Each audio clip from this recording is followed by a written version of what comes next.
Assalamualaikum warahmatullahi wabarakatuh. Selamat siang Bapak-Bapak dan Ibu-Ibu semuanya. Selamat datang di acara Pojok Bulak Sumur. Saya malah jadi MC nih ya. Mohon maaf. Ketularan Mas Adit. Oke, matur nuwun saya sampaikan atas kesempatan untuk memberikan sedikit ya mungkin salam pembuka. Dan sebelumnya kami ucapkan terima kasih pada para pembicara yang sudah hadir, sudah berkenan hadir. Bapak Dr. Andi Sandi dari Fakultas Hukum, Bapak Dr.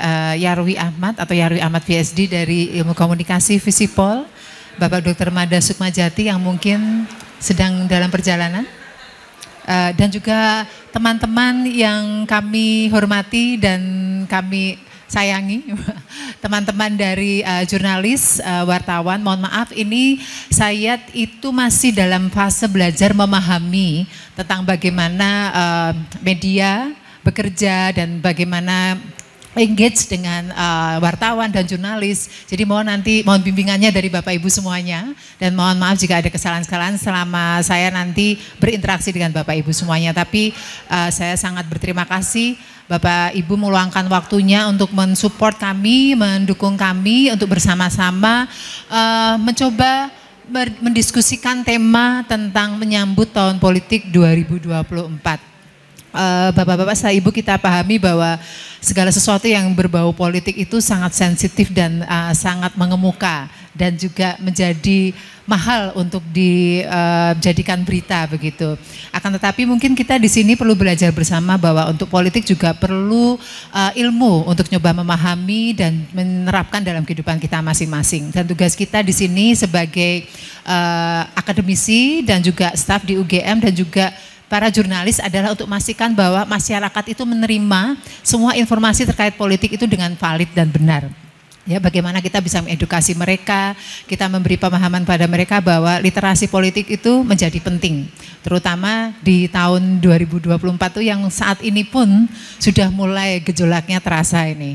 Semuanya dicoba untuk dihubungkan dengan aspek politik. Tapi saya yakin Bapak Ibu yang hadir di sini sangat cerdas. Dan saya ini malah nggak tahu apa-apa soal politik, jadi nanti akan belajar banyak dari bapak-bapak narasumber dan tentunya dari para jurnalis semuanya. Baik, ini saya buka gitu atau gimana biasanya? Baik, ya dengan mengucapkan syukur kepada Allah SWT, maka acara Pojok Bulak Sumur ini kami buka ya Mas ya, kami buka. Assalamualaikum warahmatullahi wabarakatuh. Waktu saya kembalikan ke Mas Adit. Baik, terima kasih Ibu Sekretaris Rektor sudah berkenan. Topik yang dibahas di kesempatan siang hari ini luar biasa menariknya.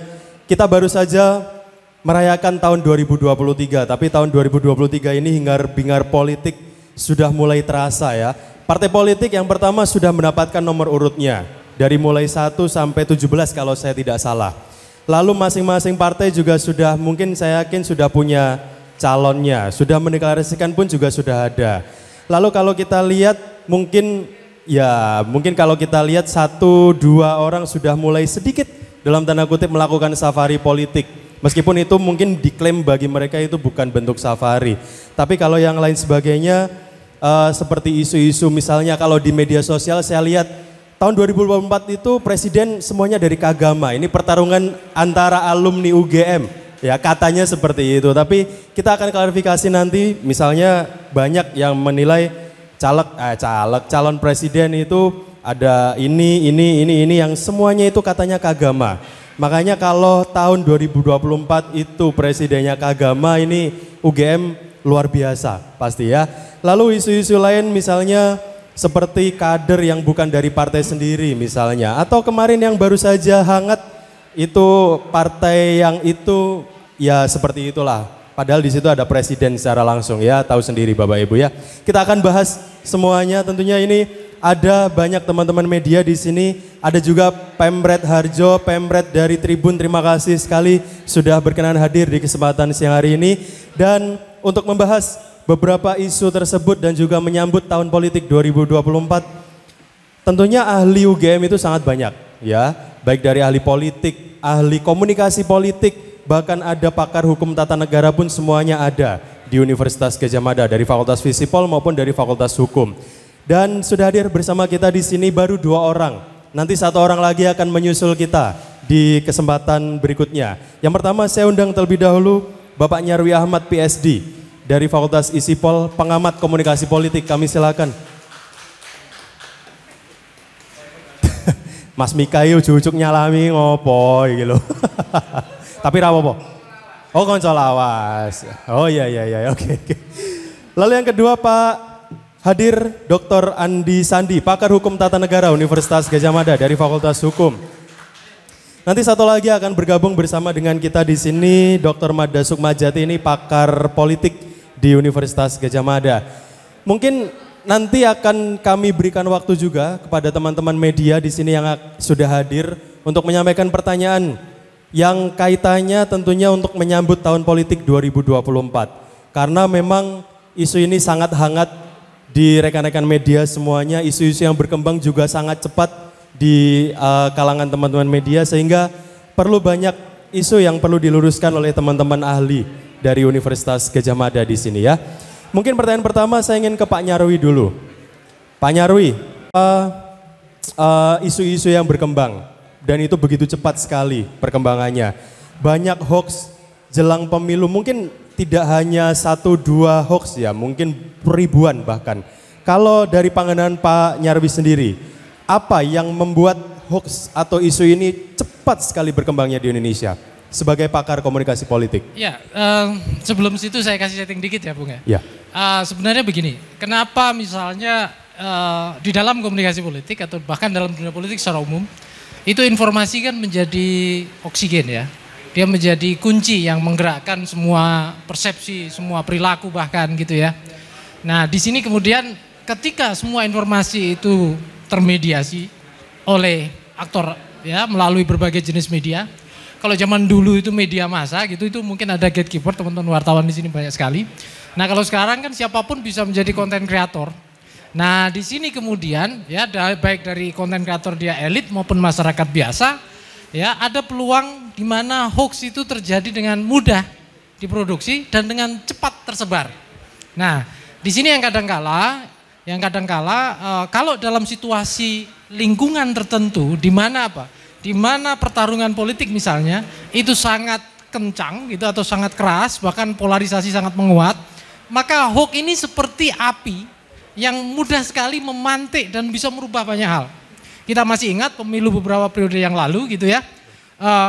Dulu ketika Fadlizon percaya pertama ya, Ratna Sarumpait itu peristiwa itu drama hoax yang luar biasa, memberikan contoh kepada kita bagaimana sampai kemudian muncul distrust kepada penyelenggara pemilu.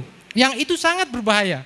Dalam proses pemilu politik ketika muncul distrust ke penyelenggara, lembaga penyelenggara politik, pemilu itu sendiri, ini pintu masuk untuk kemudian memunculkan persoalan-persoalan lain. Nah, di sini saya kira selama ini kita sudah muncul ya gerakan literasi gitu ya. Para elit juga sudah mulai sangat hati-hati. Kita masih ingat dulu ya, para elit itu dengan mudah menggunakan media sosial untuk menyebarkan tanpa verifikasi. Saya kira sekarang elit juga menjaga citra dan dirinya tidak dengan mudah gitu ya, untuk menyebarkan informasi yang tidak valid atau tidak kredibel. Bahkan bukan hanya teman-teman wartawan yang membuat fact checking ya, tapi saya juga menyimak ada beberapa elit yang juga tidak hanya mengadopsi model analisis sosial media, big data analitik, tetapi juga melakukan verifikasi terhadap berbagai jenis informasi yang diterima. Nah di sini saya kira nanti di sini juga ada katakanlah gini ya, peluang di mana hoax itu sebenarnya di tangan elit itu sebenarnya juga bisa mereda. Tetapi ada tetapinya. Kalau misalnya kemudian muncul intensi-intensi untuk melakukan mobilisasi, untuk melakukan disinformasi, untuk melakukan propaganda yang tujuannya memang misalnya merusak karakter, menghancurkan kredibilitas. Ya nah itu biasanya kalau muncul fase-fase kampanye yang sudah sangat sengit. Nah ini yang kadangkala penyelenggara pemilu, pengawas pemilu di sini yang kemudian menjadi ujung tombak yang diperlukan untuk mengawasi, paling enggak meminimalisir ya impact dari munculnya hoax politik yang digerakkan oleh elit atau tim yang bekerja pada elit. Oke, tapi sejauh ini kalau saya tangkap ya, berarti kan ini sebenarnya kesalahan kita di periode ini yang terlalu banyak media sosial yang terlalu terbuka dalam artian ini ya. Bisa nggak kalau sebenarnya itu edukasinya itu ada misalkan dari kita yang dari kalangan akademisi untuk yang stop itulah minimal mengurangi mungkin. Itu bisa nggak Pak Nyarwi. Kalau gerakan-gerakan literasi itu sudah banyak dilakukan di Indonesia. Selama kalau nggak salah 2 tahun terakhir ya, di departemen saya ada namanya Bu Novi, itu sebagai dia koordinator jaringan penggiat literasi media. Seluruh Indonesia bekerja untuk menggerakkan pentingnya edukasi literasi, termasuk penggunaan media sosial, hoax dan lain-lain.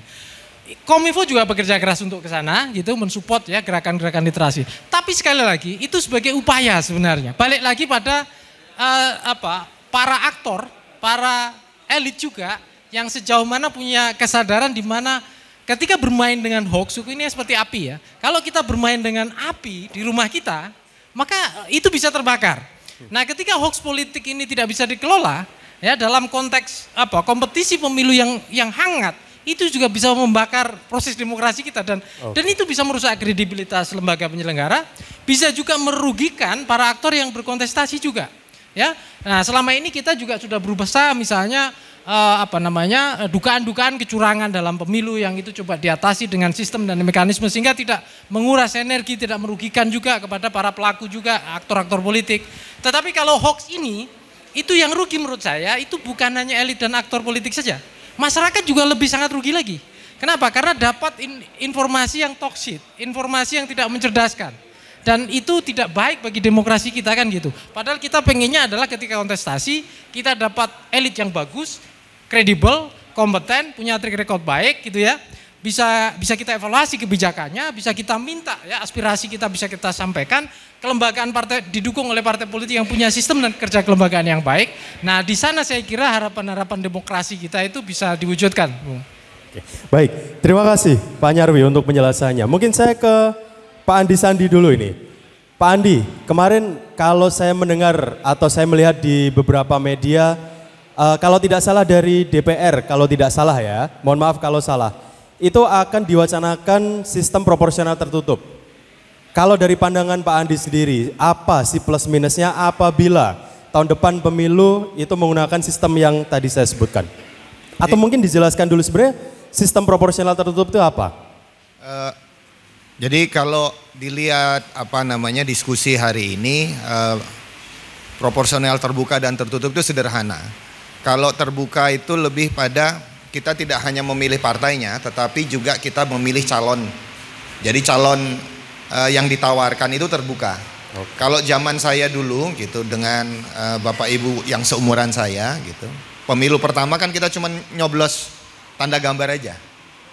Nah itu yang tertutup Mas, kalau konkretnya. Jadi siapa yang jadi nanti tinggal ya preferensi dari partai politiknya gitu. Tinggal urutan mereka seperti apa. Termasuk presiden? Tidak, itu hanya untuk legislatif. Oh hanya untuk legislatif. Sedangkan yang terbuka seperti yang kita lakukan beberapa pemilu terakhir ini. Jadi kita tidak hanya nyoblos tanda gambar tapi juga langsung nyoblos kandidatnya. Nah kalau dulu itu kan selalu jadi rebutan tuh calon legislatif nomor sepatu. Semakin kecil nomornya, semakin mungkin untuk duduk di lembaga legislatif. Iya. Kenapa? Karena harus diurutkan kacang. Nah kalau sekarang itu tidak gitu. Jadi mungkin ada yang nomor 20 gitu, tetapi suaranya lebih besar, ya dia yang akan duduk. Cuman kan yang kita ributkan sekarang tentang sisa suara sebenarnya. Kadang-kadang itu yang paling banyak ributnya itu sisa suara. Jadi rebutan sisa-sisa itu yang kemudian proporsionalnya dibagi dan agak jelimet sih yang pemilu terakhir itu menggunakan santal lagu itu. Jadi ada hitung-hitungannya. Kalau orang hukum itu ngitung-ngitung paling bodoh Mas. Tapi kalau pembagian paling jangan pernah sama orang hukum itu pembagian itu salah. Isu ribut akan meja hijau, tapi kalau perkalian penjumlahan, penambahan boleh salah sama orang hukum. Ngaten. Oke. Kalau bicara plus minusnya, plusnya apa sih kalau misalnya kita mungkin pemilu legislatif besok kita pakai sistem proporsional tertutup? Kalau minus plusnya, wah monggo. Iki monggo. Wis teko iki. Monggo Pak Mada, selamat datang. Terima kasih. Ini teman lama, baru umrah apa? Apa baru kecekel. Jadi kalau tertutup sebenarnya keuntungannya gitu ya. Yang pertama ya saya lihat otoritas partai akan semakin kencang. Jadi controlling partai terhadap teman-teman legislatif itu akan sangat kencang, sangat positif ya. Di sisi yang lain juga memperkukuh posisi gitu ya, posisi teman-teman itu sebagai representasi dari pemilih. Kalau sekarang kita lihat gitu ya, dengan model terbuka itu kadang-kadang ada anggota partai, anggota legislatif yang tidak patuh pada fraksinya. Wong dia mengatakan wong saya terpilih kok karena suara saya, voter saya secara langsung gitu ya. Jadi mungkin itu yang lihat kalau dilihat dari sisi positifnya. Tapi dari sisi negatifnya saya kira kita kembali lagi kita tidak tahu suara kita itu tersalur ke siapa. Karena itu otoritas dari partai politik semuanya. Tetapi kalau ditanya kemudian ada pertanyaan, itu negara mana saja yang masih menggunakan, itu banyak kok. Termasuk salah satu yang menginisiasi parlementer itu Inggris masih pakai sampai hari ini untuk proporsional terbuka.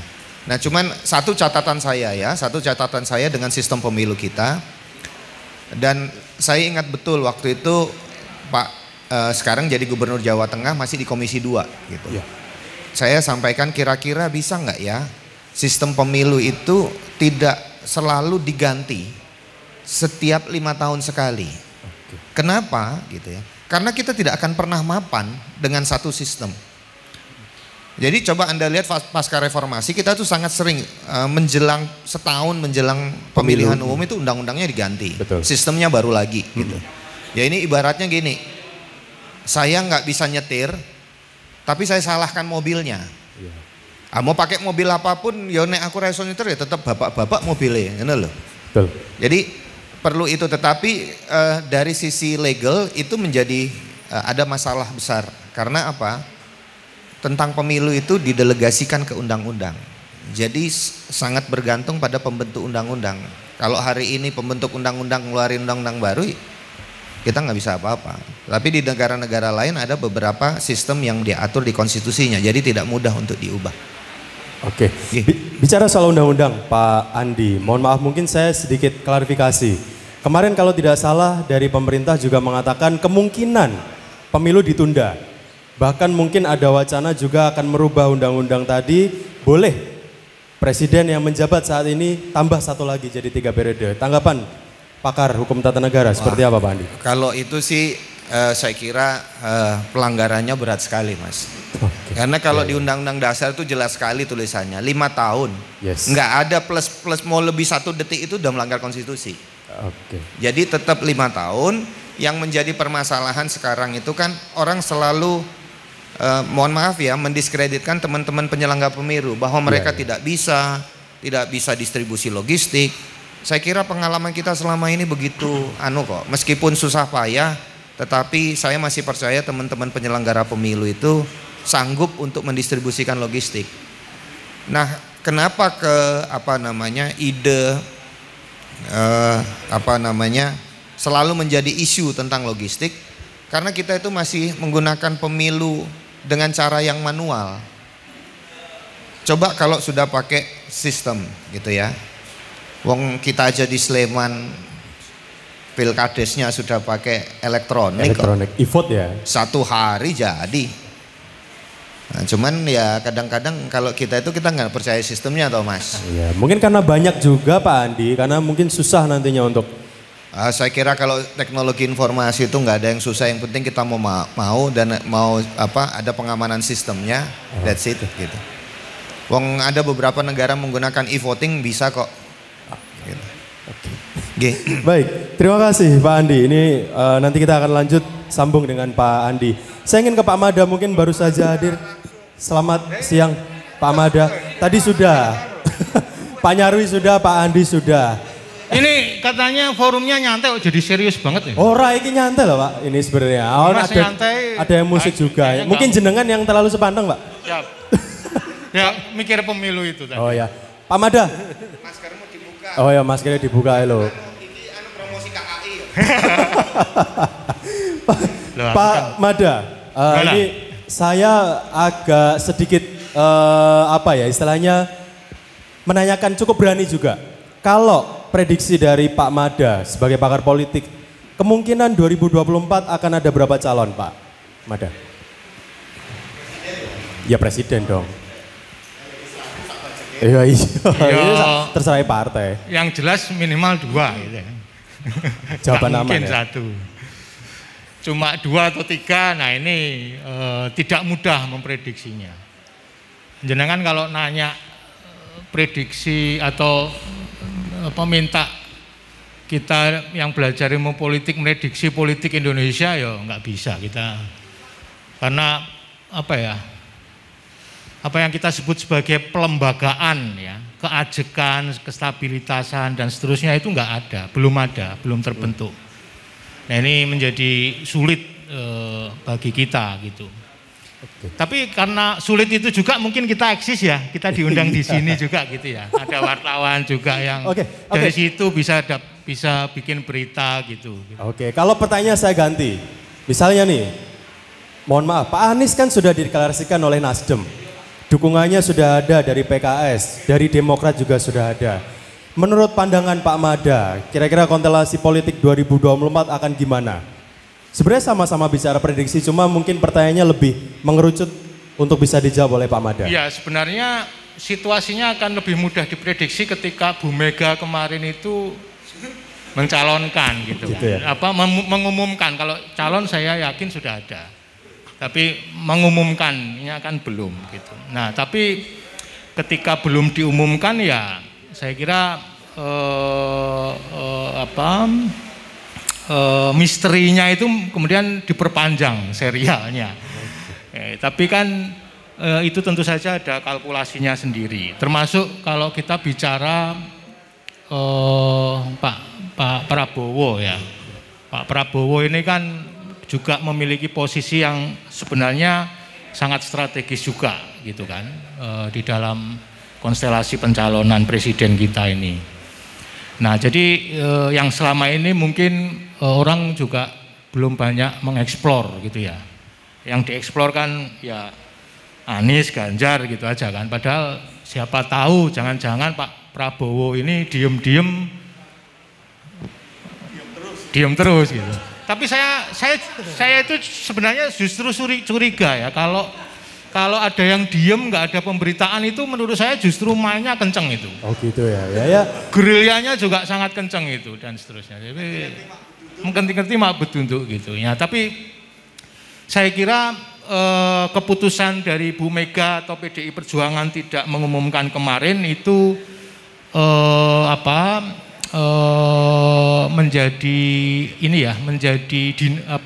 menjadi sebuah keputusan yang yang ini kaitannya nanti sebenarnya dengan Pak Prabowo ya, komunikasi politiknya ya. Kalau dengan Anies kan jelas enggak gitu kan, sudah pasti itu. Nah tapi dengan Pak Prabowo itu saya kira justru itu yang kita belum banyak eksplor ya. Deal komunikasi politik, negosiasi dan seterusnya antara PD Perjuangan, Gerindra atau Bu Mega dengan Pak Prabowo. Nah ini dinamikanya ya akan ditentukan oleh itu Mas. Karena menurut saya secara internal kok kayaknya PDI sudah firm ya dengan calonnya ya. Jadi tinggal komunikasinya. Kira-kira siapa dari PDI? Ya sebenarnya kan dengan tidak mengumumkan kemarin kan menurut saya justru sudah gamblang ya. Kelihatan gitu ya. Iyalah Pak Ganjar lah, siapa lagi. Kalau Bu Puan kan berat ya untuk ngangkat dalam waktu dekat ini elektabilitasnya.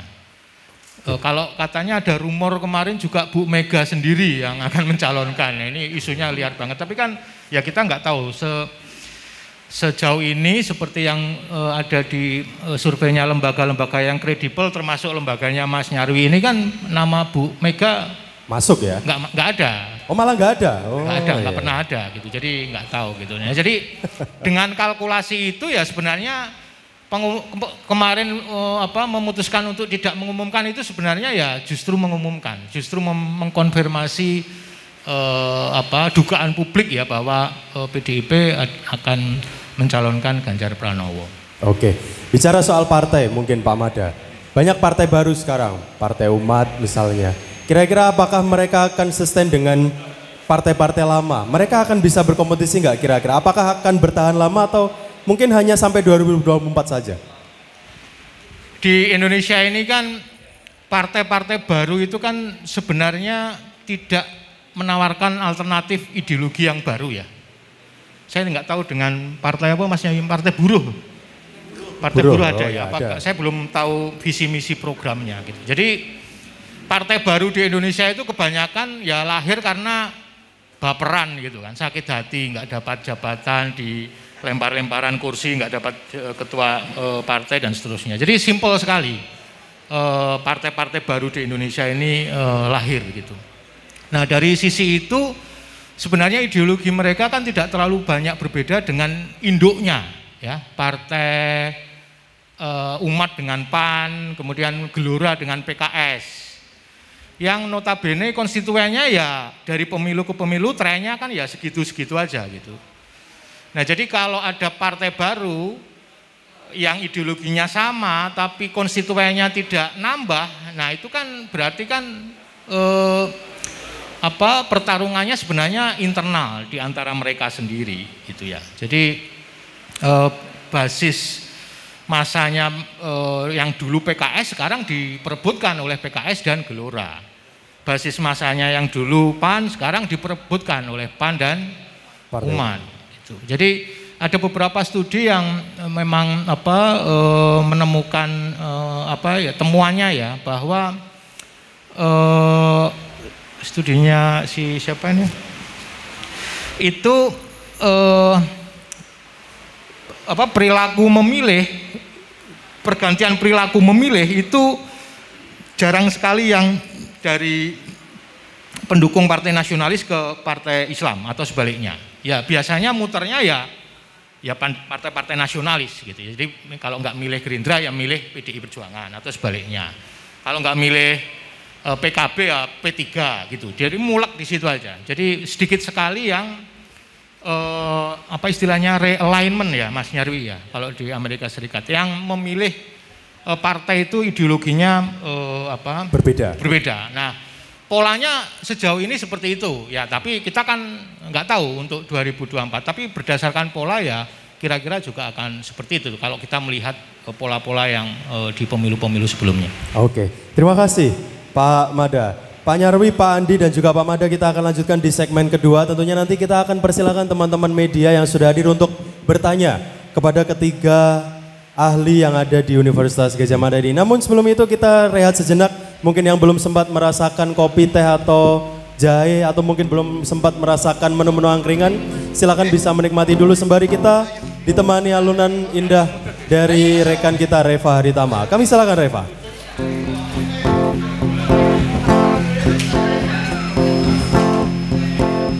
Lebih update lagi ya. Oke, siap. Oke, baik teman-teman media, kita akan lanjutkan untuk sesi atau mungkin untuk segmen berikutnya.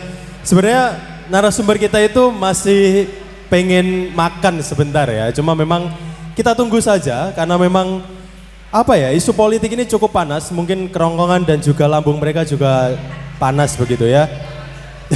Jadi mereka harus mencoba untuk mendinginkan badan atau tubuh mereka juga. Nanti kita kasih kesempatan untuk teman-teman semua, teman-teman media terutama untuk bertanya kepada tiga ahli dari UGM, baik itu pakar komunikasi politik, ada juga pakar hukum tata negara, dan juga ada pakar politik di Universitas Gadjah Mada. Tentunya teman-teman bisa menyampaikan apapun pertanyaannya, yang terutama topiknya mengenai menyambut tahun pemilu 2024. Oke, karena tiga narasumber sudah ada di sini, mungkin ada teman-teman media yang mau bertanya, silakan kami berikan kesempatan.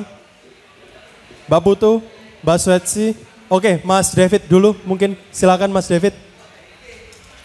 Perkenalkan dulu dari mana, dari medianya. David Pak. Oke, Mbak Putu dulu, silakan Mbak Putu. Buat Putu dari mana? Mbak Putu berdiri dulu boleh? Mbak Putu. Saya dari mana-mana.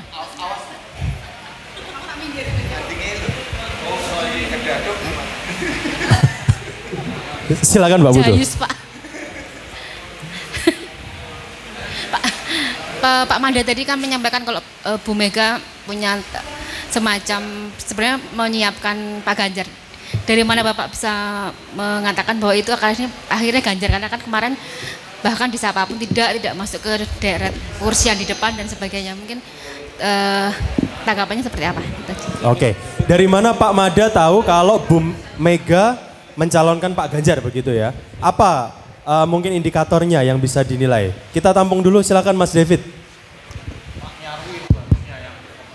Iya. Ya, terima kasih. Selamat siang Pak Mada, saya David dari KR Pak. Mungkin menambahi pertanyaan dari Mbak Putu. Itu apa yang, ya memang saya bukan simpatisan atau fansnya Pak Ganjar ya, tapi apa yang sebaiknya Pak Ganjar lakukan biar nanti, karena kekuatannya cukup besar ya, dia populer, dia banyak dicintai oleh masyarakat, dan tapi tersandung itu tadi kendaraannya yang potensial memang PDIP ya, tapi kan tahu sendiri ya, Bu Mega belum tahu nanti kemungkinan ke Puan ya. Ini gimana nih manuvernya Pak Ganjar biar dapat PDIP gitu ya. Itu yang pertama. Yang kedua, kalau nanti capresnya itu di alumni atau keluarga kagamanya banyak atau 3, misalkan Ganjar, Anies, Erlangga gitu ya. Sikap UGM itu atau Kagama itu bagaimana itu sebenarnya? Harusnya seperti apa gitu ya. Itu. Terima kasih Pak. Oke, mungkin ini pertanyaan untuk ketiganya bisa ini. Mungkin nanti Pak Nyarwi. Nanti Pak Andi juga mungkin sedikit.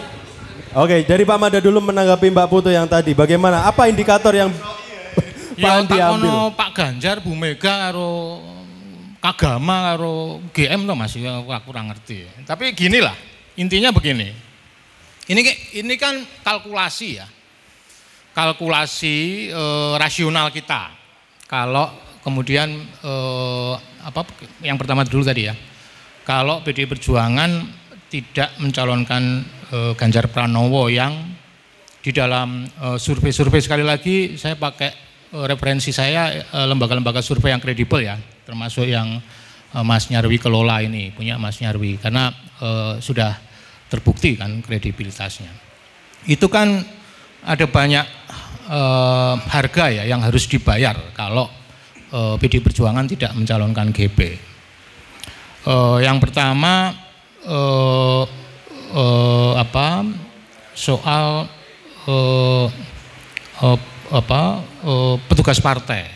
Ya, jadi kan tapi kemarin Bu Mega sudah menyampaikan dari kader sendiri. Nah, ini kan mengerucut kan, dari kader itu kan, kalau Bu Mega kan bukan kader. Bu Mega itu pemimpin gitu. Kadernya hanya 2. Yang elektabilitasnya sudah diketahui, yaitu GP sama PM. Ya. Nah, kalau PM kita melihat rankingnya masih seperti itu. Nah, kalau memang akan mencalonkan PM, itu kan harus dipikirkan juga terkait dengan perolehan suara untuk pemilu legislatif ya, karena begini, di Pilpres serentak yang lalu 2019 yang pertama itu kan efek ekor jas, koetel efek itu bekerja. Jadi orang yang milih PDI Perjuangan itu akan lebih banyak kansnya untuk memilih Jokowi. Orang yang milih Gerindra itu peluangnya lebih besar untuk memilih Gerindra.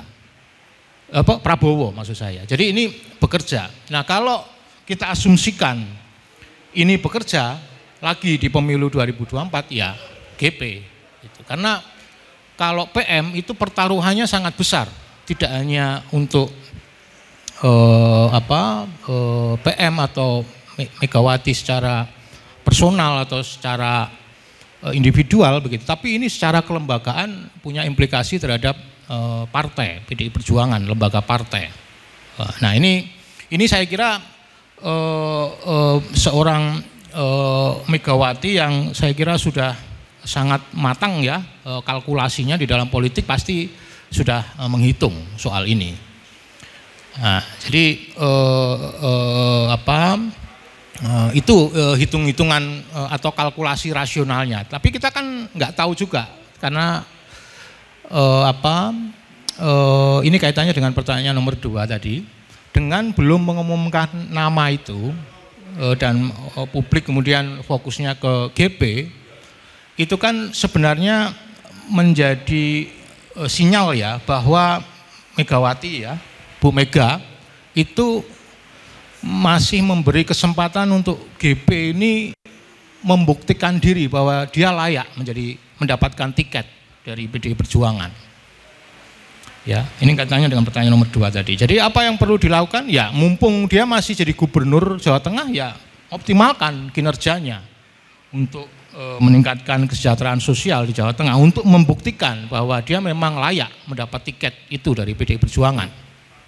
Jadi jangan justru terlena dan kemudian tidak perform dan lebih banyak mengandalkan pada gimmick dan seterusnya itu atau itu. Jadi ini menurut saya bolanya itu ada di GP sekarang.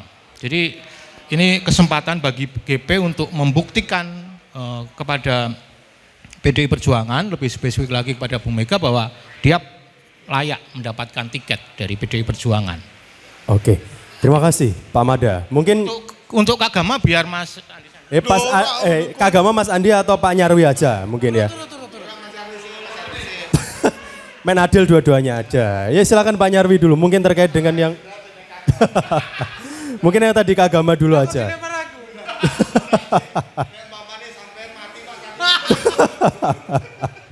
Backingannya Pak Andi. Silakan Pak Nyarwi. Ya mungkin pertanyaan pertama nambahi Mas Mada ya. Sebenarnya kalau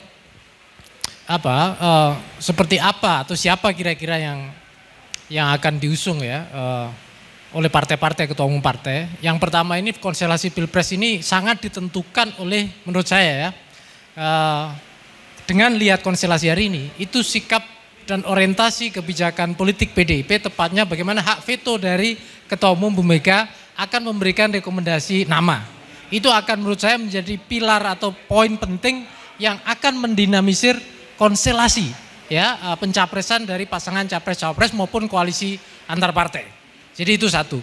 Nah, yang kedua pertanyaannya adalah kalau itu tergantung atau fokusnya atau itu ibarat bolanya dipengaruhi oleh sikap dan orientasi politik PDIP dan ketua umum partai dalam menuliskan capres, pertanyaannya adalah bagaimana mekanisme internal menilai performa dari yang disebut kader tadi, kader yang dianggap layak. Nah, kalau kita lihat kan ada banyak nama, tadi sudah disebut Mas Mada. Mas Mada misalnya menyebutkan kenapa dibandingkan Mbak Puan kemudian kecenderungan peluang Ganjar itu besar, Mas Ganjar Pranowo, karena beberapa hal misalnya soal elektabilitas ya, tidak hanya popularitas tapi penetrasi elektoral yang kuat sekali dan trennya juga naik dari berbagai data survei kredibel menunjukkan tren naik.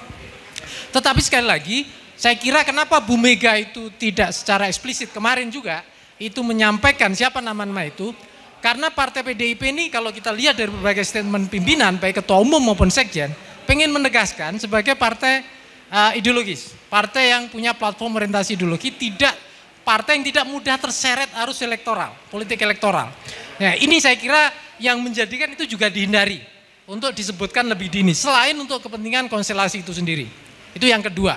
Nah, yang ketiga, balik lagi, dinamika elektoral itu kan sangat cair. Makanya tadi saran Mas Mada sangat tepat ya terkait pertanyaan berikutnya, sejauh mana ya Mas Ganjar Pranowo ini bisa membuktikan bukan hanya performa kompetensinya sebagai kandidat, tapi peluang ya dia bisa menjadi tokoh kebanggaan atau kader kebanggaan disering disebut sebagai petugas partai oleh PDIP yang bisa dinominasikan, yang bisa dicalonkan, yang bisa berkompetisi siapapun, tetapi tetap kompetitif. Maka itu yang saya kira akan menjadi ukuran ya pada sejauh mana ketua umum misalnya akan mencalonkan dia. Tentu saja di sana juga ini ujian bagi Mas Ganjar juga saya kira. Sejauh mana dianggap loyal. Karena kan ada banyak juga dari partai-partai lain gitu kan yang berusaha menarik dan menominasikan. Ya, bahkan kemarin ada salah satu partai yang minta maaf gitu ya. Karena ternyata partainya Bu Mega nggak mengumumkan tapi partai tersebut sudah mengumumkan dan kemudian minta maaf gitu. Nah ini kan salah satu contoh ya. Tapi dari sikap itu juga menurut saya menarik, ada yang bisa dicermati. Statement Bu Mega Yaitu apa? Beliau bilang kan salah satunya sembarangan aja ambil partai-partai lain gitu ya, apa kader dari partai kita, kira-kira gitu. Dia nyebutnya begitu. Nah artinya apa? Artinya orang-orang, kader-kader yang punya tingkat elektabilitas bagus dan tinggi, itu menurut saya masih jadi pertimbangan penting dari Bu Mega ketika dia akan memikirkan proses nominasi dan pencalonan capres ke depan. Dan ini saya kira memang ada, ini kaitannya dengan keagama ya. Ya, saya kira memang ini juga kemudian kita tahu ya, Mas Ganjar Pranowo Ketua Umum Kagama. Tapi kita harus ingat, kita di Kagama kan juga punya tradisi yang demokratis juga. Dan kita tahu hari ini tokoh-tokoh di Kagama juga banyak. Ya, sama seperti kalau tokoh-tokoh di partai itu juga banyak gitu ya. Nah, dugaan saya nanti pertarungan capres-capres Kagama ini ada dua lini nih. Ya, satu mereka yang bertarung di lini capres, kita sudah tahu namanya ya. Yang pertama udah dideklarasikan Nasdem, Mas Anies Baswedan. Yang kedua, Mas GP, yang belum disebutkan secara resmi. Yang kedua, ada juga yang bertarung di lini-lini cawapres. Dan saya kira itu sangat potensial ada. Contoh Ketua Umum Golkar, Mas Erlangga Hartarto, ada juga Caimin, Muhaimin Iskandar. Ya, belum lagi misalnya juga saya kira di lapis-lapis yang lain ada tim-tim juga yang tokoh-tokoh yang akan menjadi ambassador atau campaigner dari tokoh-tokoh capres itu, dan kita alumni Kagama banyak sekali. Tapi ini menunjukkan dan ini sekaligus ujian juga bagi Kagama. Sejauh mana Kagama juga sangat demokratis dalam mengawal proses pilpres ini, itu satu. Yang kedua, cari aman ini Pak Mada. Iya, yang kedua ini yang penting Mas Mada. Ya, ini juga menjadi ujian sejarah penting karena UGM itu selalu dalam pusaran politik. Kita masih ingat ya, 98 sangat menentukan. 2024 ini juga menurut saya kita juga harus kerja kolektif juga untuk sama-sama mengawal itu. Ini jadi kayak KPU ya Mas ya. Harus mengawal penyelenggaraan. Ya. Ya, saya kira itu dari saya. Mungkin selanjutnya ini biar nggak saya sendiri. Ya kayaknya sepertinya statement Pak Andi mungkin juga akan dikutip. Monggo Pak Andi.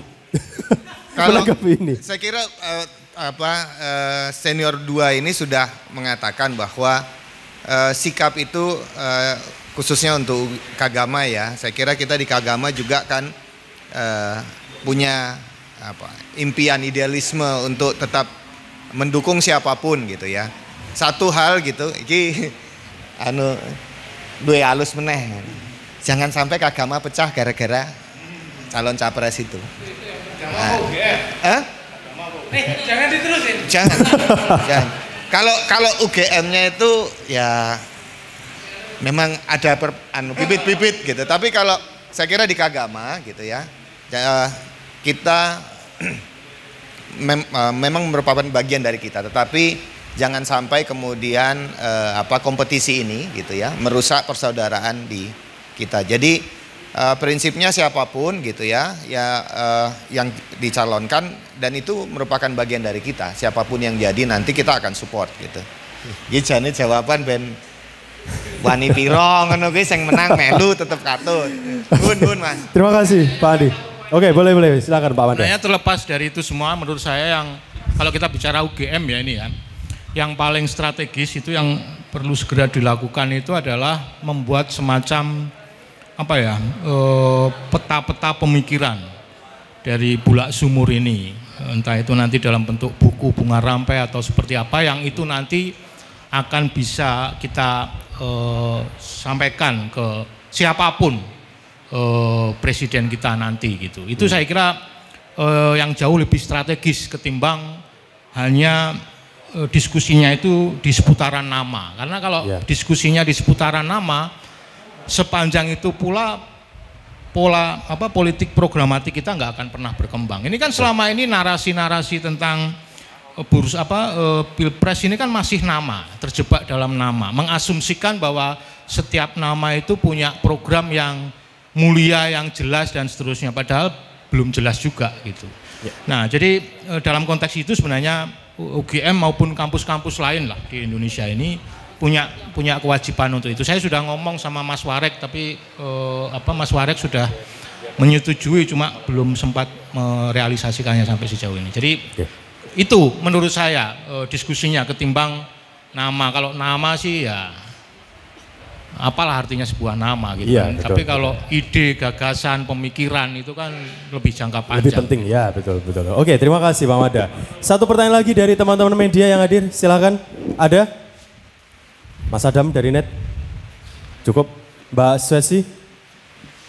Enggak? Sudah? Yakin? Oke, mungkin saya akan lempar dulu pertanyaan pemantik. Mungkin saya ingin ke Pak Nyarwi. Pak Nyarwi, tadi saya di awal opening menyampaikan partai politik sudah banyak. Bahkan semua partai yang lolos verifikasi sudah dapat nomor urut. Menurut Pak Nyarwi sendiri, kira-kira kalau kampanye yang efektif sehingga bisa menggait banyak istilahnya partisipan, kira-kira yang cocok seperti apa? Kalau dari sudut pandang Pak Nyarwi. Ya begini, formula dalam kampanye dalam komunikasi politik itu kan kita sesuaikan dengan media apa yang paling dekat dan paling digunakan atau paling efektif untuk interaksi dengan pemilih. Itu dulu formula. Saya ada beberapa data survei ya. Model kampanye ini pelan-pelan memang bergeser. Kalau dulu misalnya bobot dari kampanye menggunakan media massa, ya termasuk seberapa kalau kita tanya seberapa sering melihat konten di TV, baliho dan seterusnya, dengan sampai melihat melalui akun media sosial, makin hari trennya bergeser ke arah media sosial. Dengan kata lain adalah tentu saja partai dan kandidat mau tidak mau ya harus juga bisa mengadaptasi pola-pola model kampanye yang persuasif ya, yang mungkin termasuk entertaining juga, yang bisa mendekatkan secara emosional dengan pemilih. Ya, dan berinteraksi dengan baik dengan pemilih. Nah, salah satunya tentu saja di sana ada media sosial. Ada berbagai tantangannya, Bung. Salah satunya adalah platform media sosial itu punya fitur-fitur komunikasi yang unik. Nah, di sana menuntut kemampuan atau skill sebagai kreator konten atau konten kreator. Yang saya kira tentu di sini para caleg partai juga harus lebih canggih ya dalam membuat inovasi-inovasi. Nah, tentu biasanya kita tahu selama beberapa tahun terakhir juga para caleg atau tokoh-tokoh ini dia punya tim kreatif juga. Nah itu saya kira juga perlu disupport oleh tim kreatif. Nah tapi tetap saja kalau kita bicara politik elektoral ya, denyut nadi politik elektoral itu kan ada di pemilih, di sikap persepsi perilaku pemilih. Nah di sini kemudian saya kira kemampuan untuk mendeteksi, kemampuan untuk melihat tren, kemampuan untuk melihat demand atau ekspektasi atau harapan, atau bahkan apa yang paling menarik ya, termasuk isu-isu yang paling menarik dari pemilih. Saya kira ini juga menjadi kunci kemampuan kompetitif dari masing-masing aktor atau caleg atau tokoh partai untuk berkampanye dan melakukan penetrasi ke basis elektoral. Dan kita tahu persis kalau kita bicara sosial media hari ini, itu kan juga berlangsung model atau mesin algoritma. Ya, saya kira teman-teman jurnalis sudah lama nih di kantornya selalu diomongin SEO journalism gitu ya.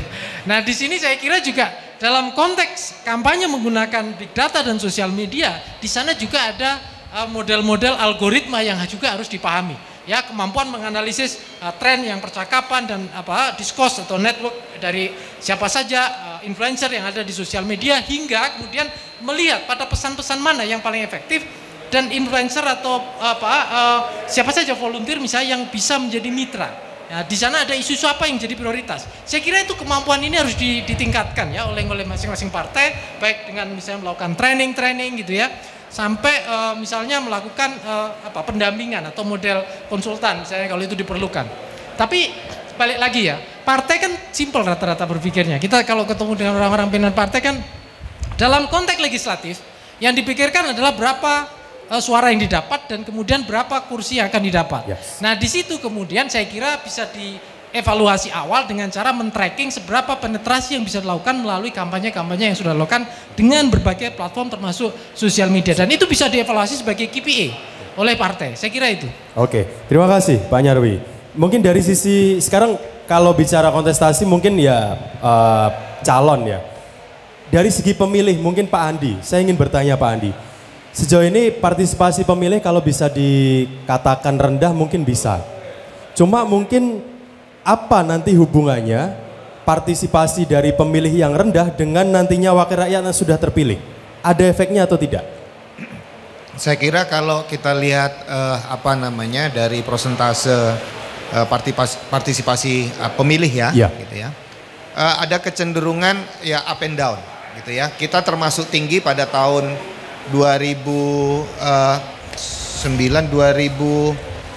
itu kita tinggi. Terus kemudian 2014 agak turun. 2019 itu sedikit ya, cuman dikit aja turunnya. Nah, kalau kita bandingkan contohnya ya, gitu ya, bandingkan dengan Amerika Serikat gitu ya, persentase Indonesia itu lebih tinggi partisipasi masyarakat dalam pemilihan umum gitu. Kalau kemudian itu rendah gitu ya, hanya ingin mengatakan, kalau kami dari aspek hukum mengatakan sederhana, legitimasi pemimpinnya itu yang kurang. Semakin tinggi jumlah partisipasinya, legitimasinya semakin baik gitu. Tetapi kalau dikatakan bahwa Indonesia ini selalu kan bahasanya demokrasi kita itu belum matang gitu, kita belum siap dengan itu.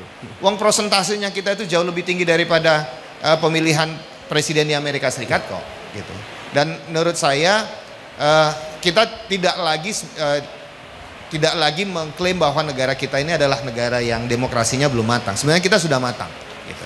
Nah, yang kedua, dalam tadi pertanyaan ke Mas Yarwi, satu hal yang perlu digarisbawahi, ketika kampanye itu ini ada kecenderungan, Mas. Jadi saling serang di media sosial itu. Betul. Nah, saya kira ini yang juga perlu kita pahamkan kepada setiap peserta pemilu, bahwa ketika Anda menonjolkan program Anda atau partai Anda, itu tidak perlulah mendiskreditkan calon ataupun partai yang lain. Karena itu efeknya nanti satu hal ya, itu akan membuat masyarakat kita semakin terpecah. Ya.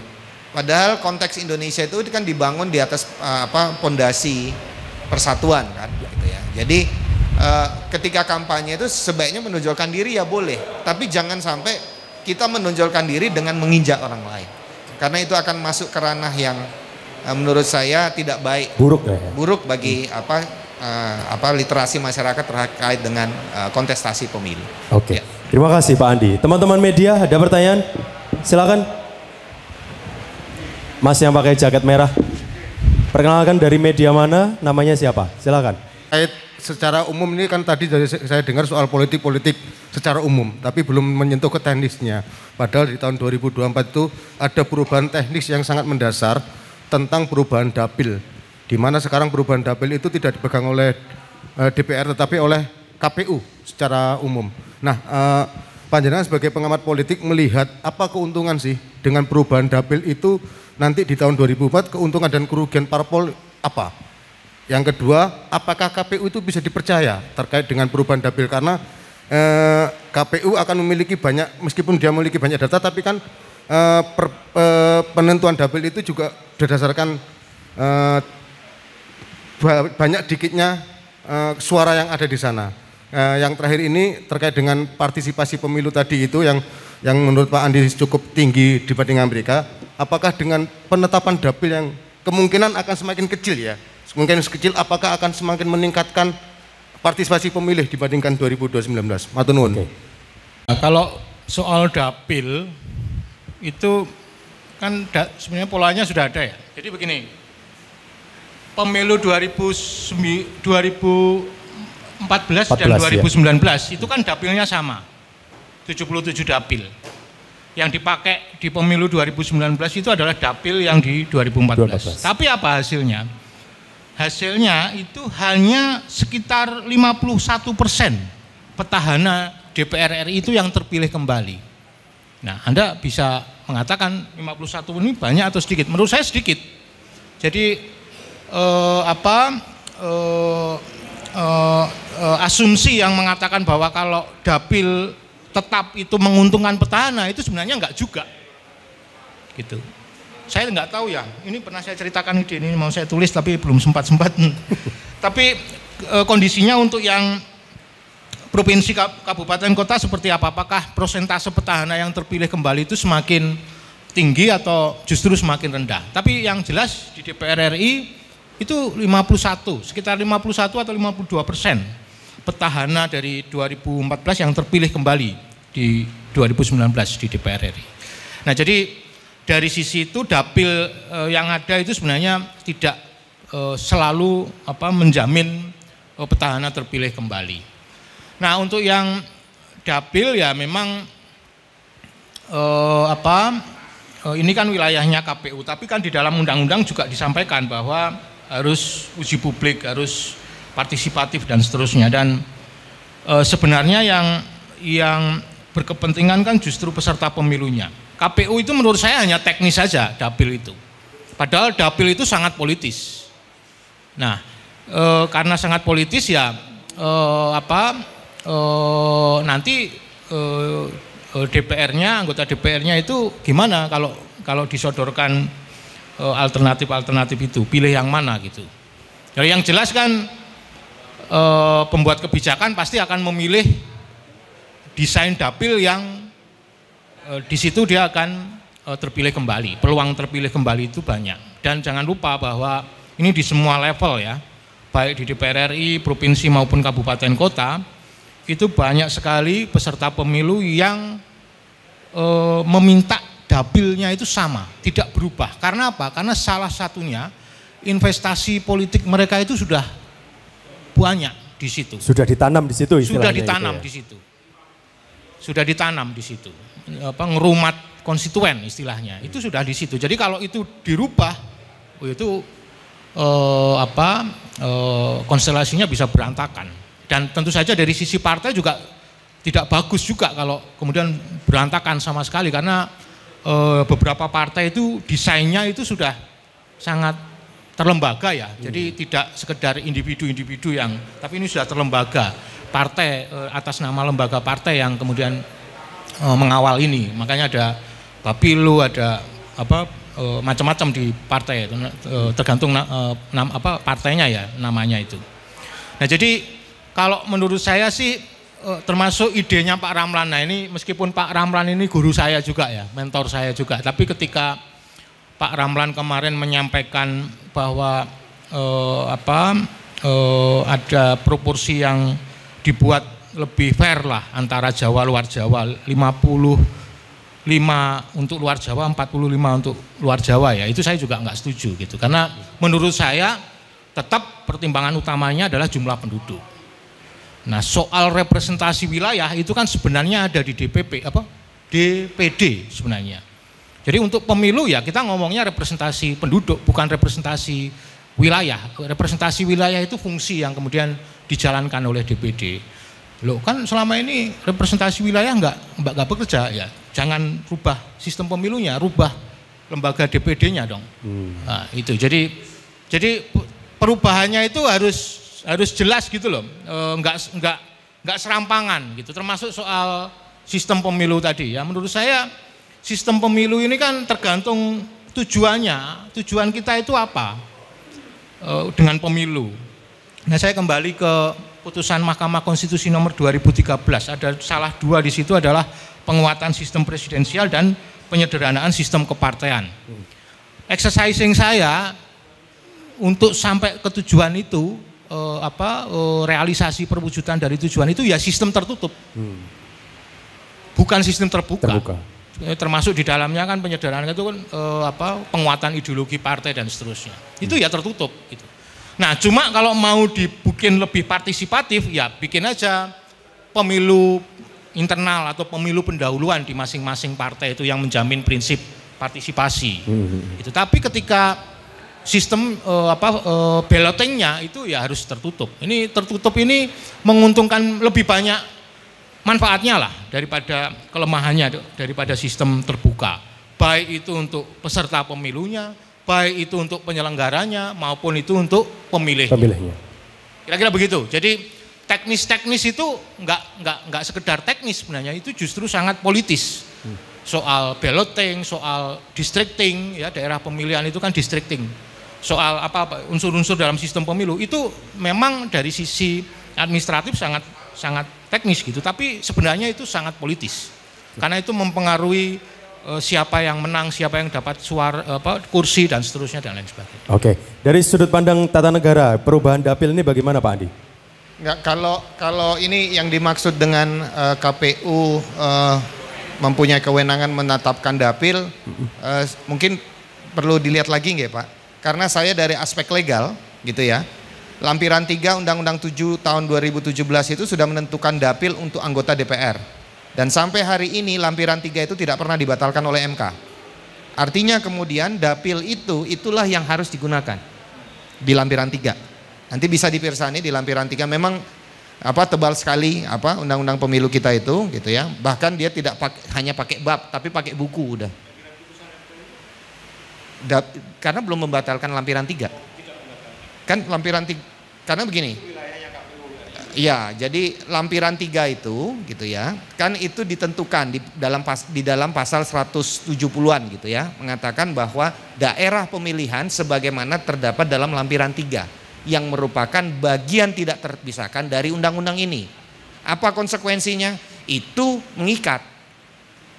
Jadi meskipun letaknya di lampiran, tetapi dia mengikat ibarat sebagai batang tubuh. Nah sampai hari ini lampiran 3 itu tidak pernah dibatalkan.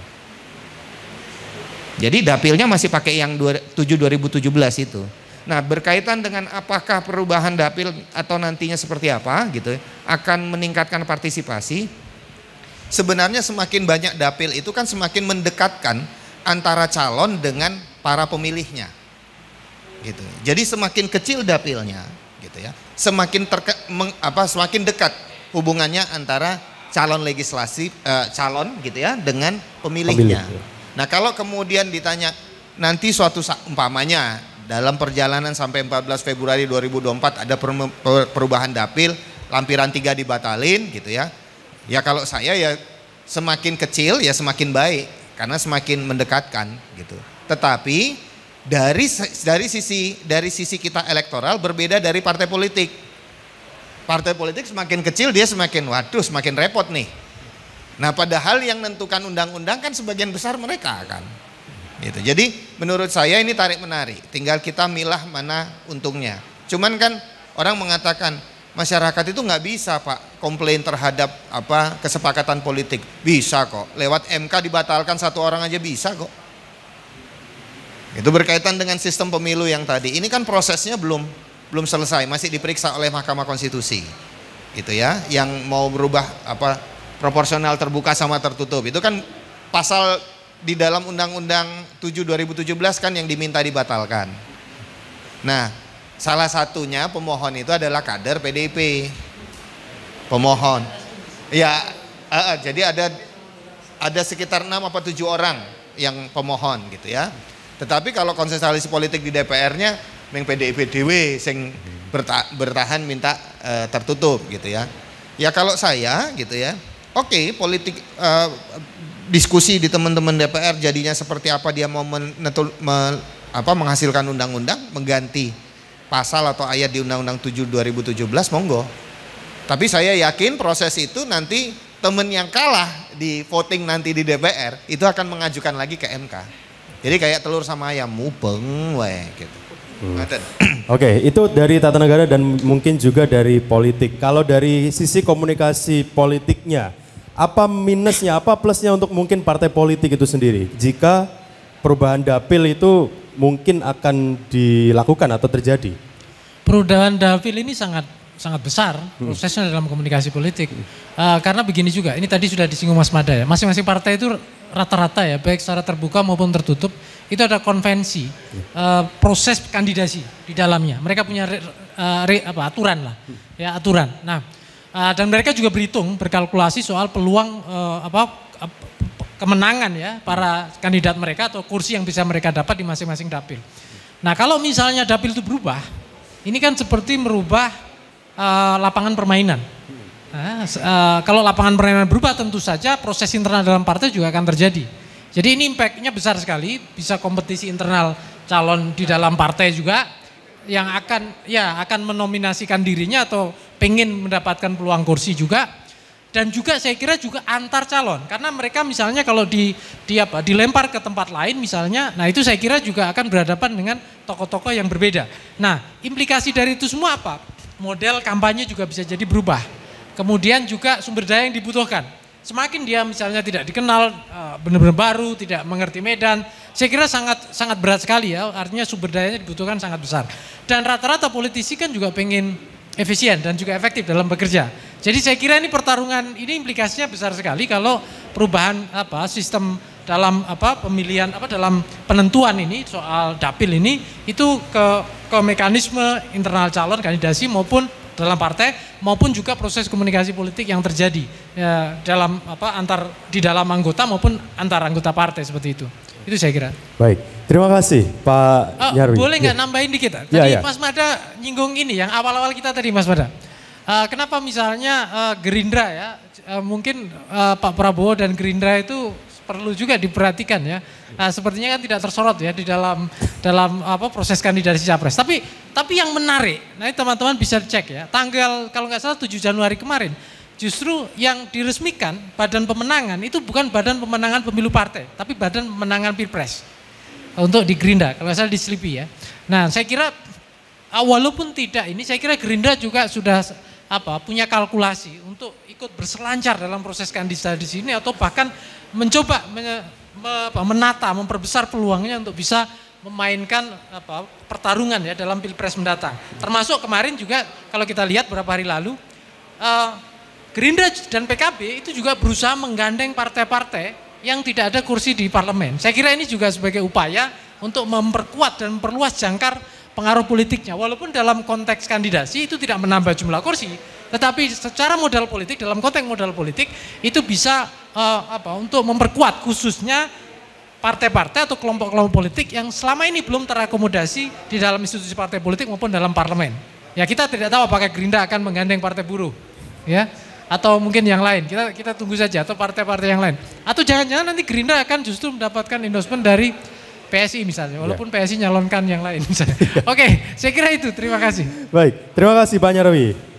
Kita masuk di segmen terakhir, tentunya teman-teman semua, kita mungkin akan membuka satu pertanyaan terakhir untuk teman-teman media, silakan yang masih ada di tempat ini, kami silakan untuk mengajukan pertanyaan kepada ketiga. Apa harapannya mungkin untuk legislator atau calon terpilih nantinya 2024 dari pandangan Pak Mada? Ya, pemilu itu kan tinggal kurang lebih 1 tahun lagi ya. Ya. Ini saya tekankan tadi statement saya. Tapi sayangnya kita masih terjebak dalam figur, dalam nama. 1 tahun ini praktis menjelang ini sampai sekarang itu belum kelihatan sekali adu gagasan terkait dengan sang nahkoda yang akan membawa kapal besar Indonesia ini mau kemana 5 tahun ke depan. Menurut saya itu sangat ironis. Menurut saya sangat ironis. Ya jadi tetapi kalau mengandalkan pada elit saja, ya mungkin mereka tidak terlalu menganggap itu sebagai sebuah urgensi. Makanya kita masyarakat sipil sebenarnya perlu mendorong kontestasinya itu pada gagasan, pada program. Tidak kemudian ikut-ikutan terjebak pada sekedar nama. Nah jadi mumpung ini momentumnya perubahan, karena setiap perubahan, mumpung momentumnya menyediakan kesempatan untuk perubahan, maka lebih baik kalau diskursus kita jelang pemilu 2024 itu sudah perlu digeser ke soal-soal yang lebih politik programatik ya, politik gagasan. Ya sekali lagi saya merasa itu sangat ironis sekali karena ini kita bukan milih bupati, ini kita milih presiden, kita bukan milih wali kota, ini kita milihnya presiden. Nah ini mau dibawa kemana Indonesia ini ke depan sampai sekarang kita nggak tahu. Nah jadi itu Mas dan mumpung ada teman-teman wartawan ini ya kita ajaklah teman-teman wartawan ini untuk juga mengembangkan narasi-narasi yang sifatnya lebih politik programatis dan tidak kemudian terjebak pada sekedar kontestasi nama gitu. Harapannya Pak Andi, mungkin untuk pemilu 2024, mungkin tidak ada lagi undang-undang yang dirubahkah atau apakah harapannya dari pakar tata negara, hukum tata negara? Saya sama dengan Mas Mada gitu ya. Untuk yang pertama saya kira sudah saatnya gitu kita sama-sama mendorong para kandidat gitu ya. Khususnya untuk presiden itu lebih fokus pada menawarkan programnya. Jangan pada figur gitu ya. Lebih pada program gitu. Yang kedua kemudian saya kira perlu juga kita mengurangi tensi polarisasi apalagi menggunakan politik identitas. Itu tidak baik dalam kontestasi ini gitu ya. Dan yang terakhir harapan saya untuk teman-teman yang legislatif gitu ya. lebihlah ketika mereka kemudian fighting each other dengan teman-teman kandidat sesama dari partai politik gitu, gunakanlah cara-cara yang baik, elegan gitu, tidak dengan cara-cara yang negatif, yang ujung-ujungnya nanti akan memberatkan calon kandidat itu sendiri. Karena apa? Itu butuh energi, dana, waktu yang besar.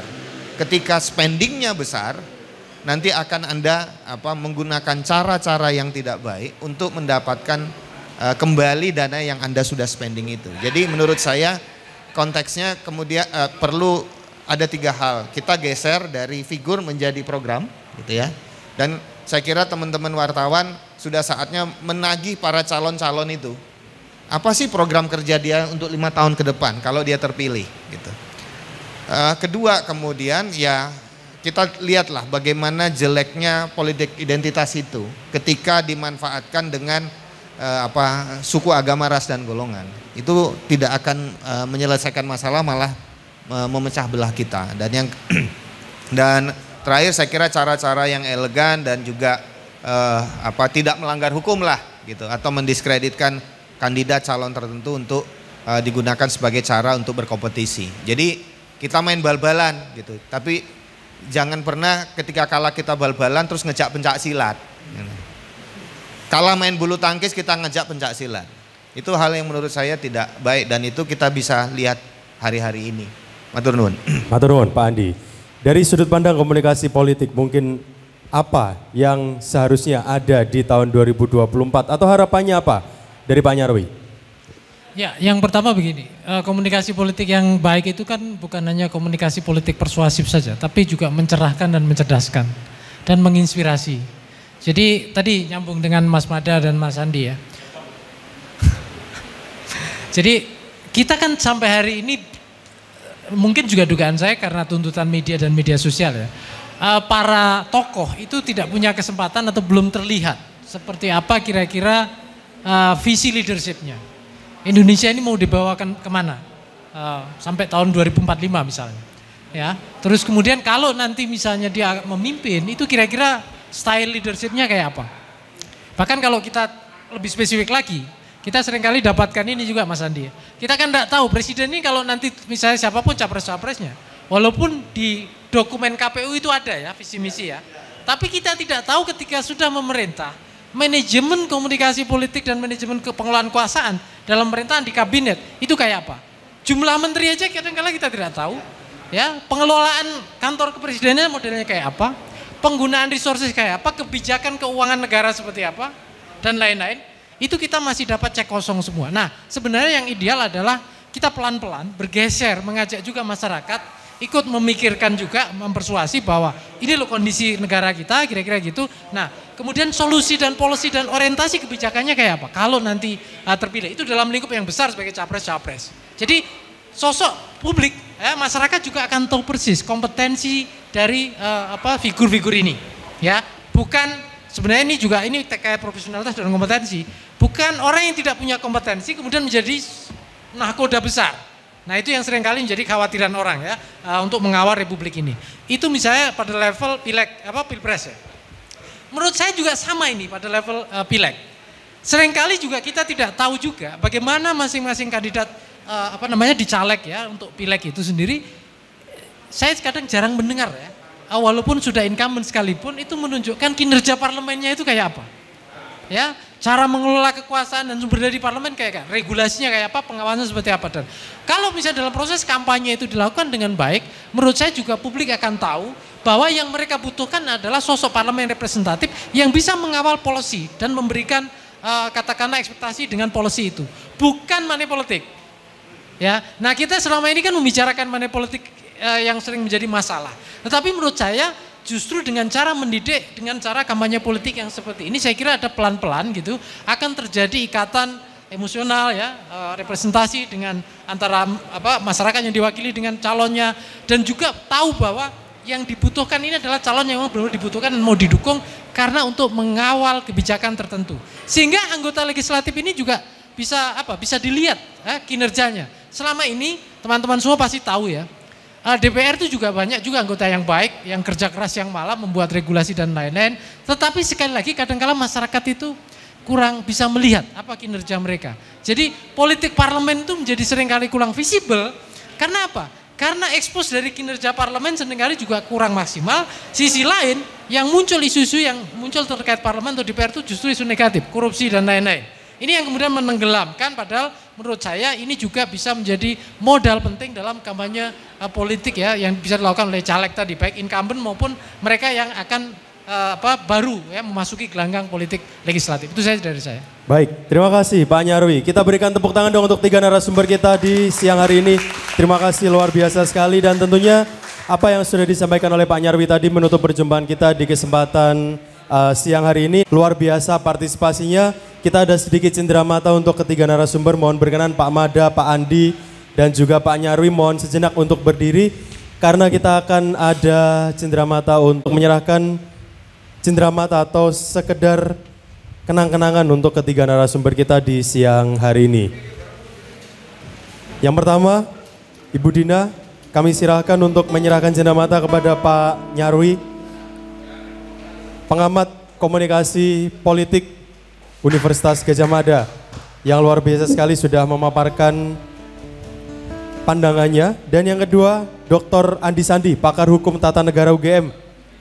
Ini juga tadi sudah luar biasa memberikan pandangannya, konco dewe jari. Dan yang terakhir, Dr. Mada Sukmajati, pakar politik UGM. Terima kasih, mohon berkenan foto bersama dulu Ibu Dina bersama dengan ketiga narasumber. Dan tentunya ini bukan pojok blok sumur terakhir, masih ada pojok blok sumur edisi berikutnya, masih ada sampai bulan Desember, bahkan tahun politik pun kita akan masih tetap buka ya.